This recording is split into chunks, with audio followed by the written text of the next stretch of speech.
Today, let's talk about these three separate movements on the path: dissolving versus healing versus transformation, and why all three are necessary.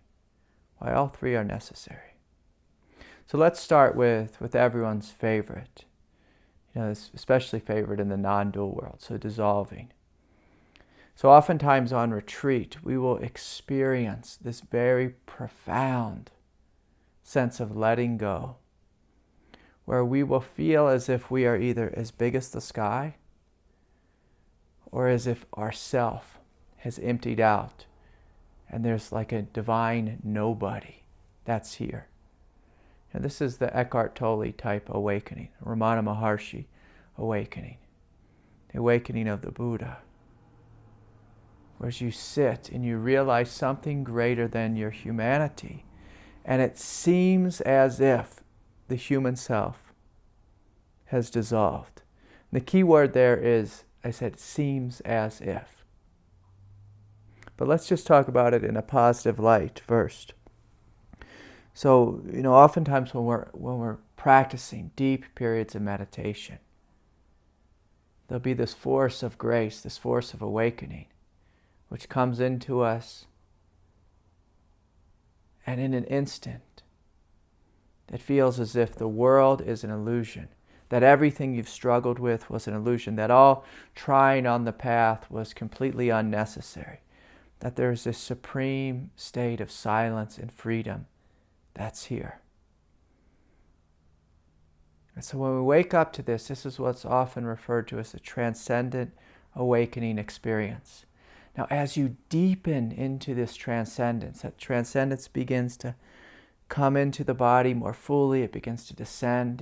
Normally it happens up here in the third chakra, or the third eye chakra, and then it descends down, and you feel this profound existential letting go. You experience the emptiness of no self. And it feels as if all of your problems have dissolved. And I'm just going to add one little caveat here. When we first initially wake up to this, it's so profound. It seems like we could never have a problem again. You feel as if you are so completely and totally at home. It feels as if there would never, ever be a problem again. That it couldn't even arise, that you're so deeply in love with that which you are. That which is, that your humanity has dissolved. You discover this hugeness. So that's waking up to the hugeness of what you are. As that descends and deepens in yourself, and you go through the doorway of the heart and then deeper into the belly, and normally that takes many years, there begins to be the actual dissolving of the self, where the grip of ego actually releases and lets go.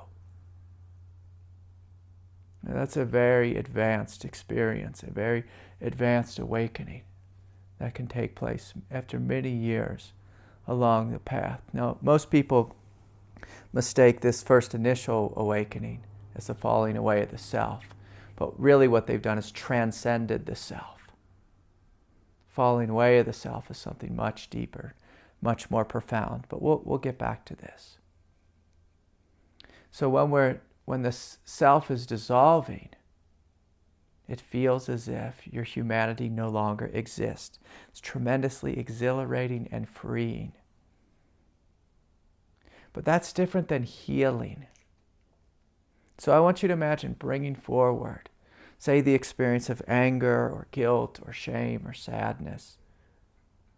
If you wake up and out of sadness, it seems as if the sadness was an illusion, that it wasn't real. If you sit with that sadness for a long period of time, that sadness can actually dissolve. So a lot of Buddhist paths, they teach this. We sit in Vipassana, we breathe in and we breathe out. We sit with something difficult until it dissolves.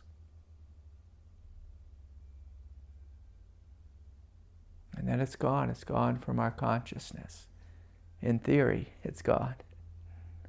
So now I'd like to speak about healing. So healing is bringing forward that same feeling, that anger, that sadness, the guilt, the shame, the whatever it is. And we actively bring it forward into our consciousness, and we meet it with love. We embrace it. We include it. And when we actually love something fully, that pain, that difficulty, yes, it dissolves. It begins to dissolve. It begins to empty out of us. But we, in our humanity, we actually begin to heal. And by heal, I mean we stop doing whatever behavior it is that created that emotion to begin with. So I'll give you an example of that. Say with the example of having a strong inner critic. If you sit with a critic in meditation, you can sit and allow the critic to dissolve through just breathing in and out and just essentially ignoring it. And then eventually it falls away. It empties out of you. But what you'll find is oftentimes it will dissolve temporarily, but then come back the next day. And so the gift in healing is this active endeavor where we bring forward the inner critic, the inner judge. We see her, we see him from a place of love, and we actively work with loving the critic. We actively work with letting go of that pain. And as we actively let go, what we find is there's this presence of love where there was once the presence of a critic. Whereas when we dissolve something, we're normally left with the presence of lightness or emptiness. But when you choose to actively love pain, the pain dissolves. You're left with love in its place. And so now let's speak about transformation. Transformation is when you've done enough healing and dissolving work, and your human nature is actually transformed. So you can sit in meditation for many hours a day and dissolve emotions as they arise. But what you'll find is the next day, those same emotions, there's a good chance they'll come back again, if it's something persistent within your psychology. You may notice that you have a neurotic quality within your psychology, an obsessiveness or overthinking or anxiety disorder, or you always kind of get in the same relationships again and again and again.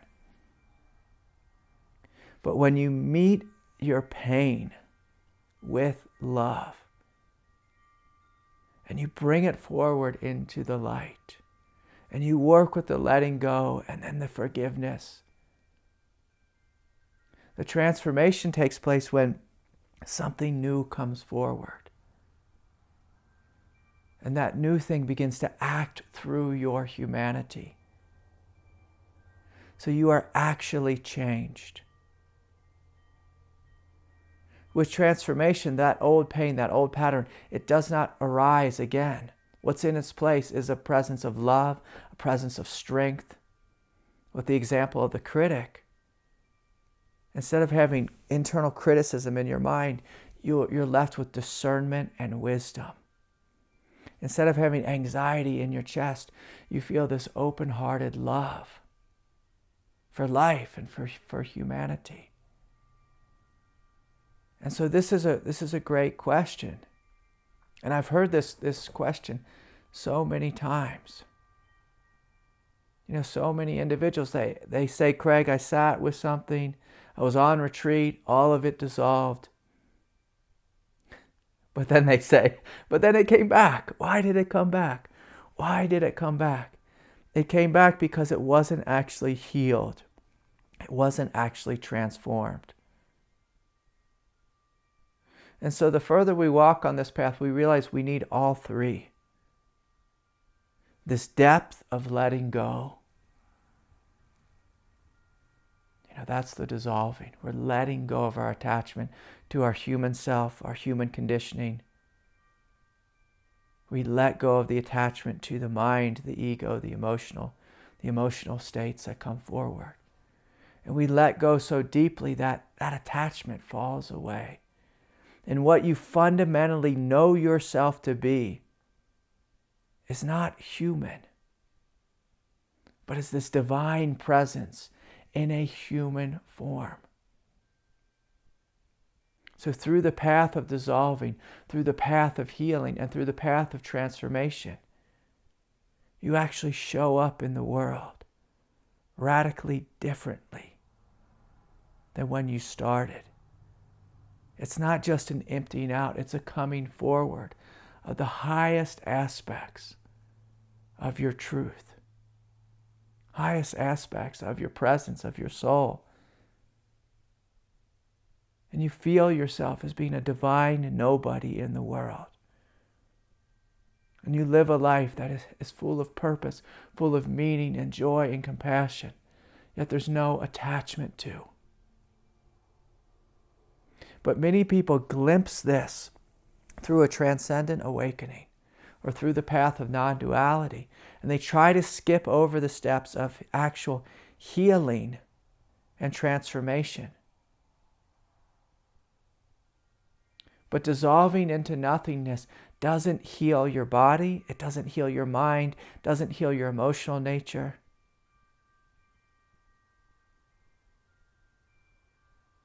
And God doesn't want you just to be a divine nobody, letting go into the eternal void and emptiness. God, life, the universe has a plan for you. A plan for you to be empty and loving and strong and powerful and humble and compassionate and free and spacious. And in order to deeply realize this truth, we have to have mastery in these three realms, these three worlds. Mastery in the dissolving, that's just the supreme letting go and surrender. Mastery in healing, that means if there's any pain or discomfort or sadness or anger within ourselves, we have to know how to work with our emotions from this place of love. Profound love, not human love, but divine love. And we have to have the courage to continue walking forward into the darkness and come out the other side transformed. Transformed in a Christ-like way, a Buddha-like way. Living your highest nature in reality. And this is what our world needs right now. It doesn't need individuals who are just dissolving or who are just healing or who are on the Tony Robbins path of transformation or whatever it is. We need all three. We need all three. Because then we can embody the truth and share this truth, evolve this truth, integrate this truth, and transform this world. If it's true that we are one with all of life, we'll do all three. We'll discover vast, spacious emptiness, endless love, and a strength that has no end.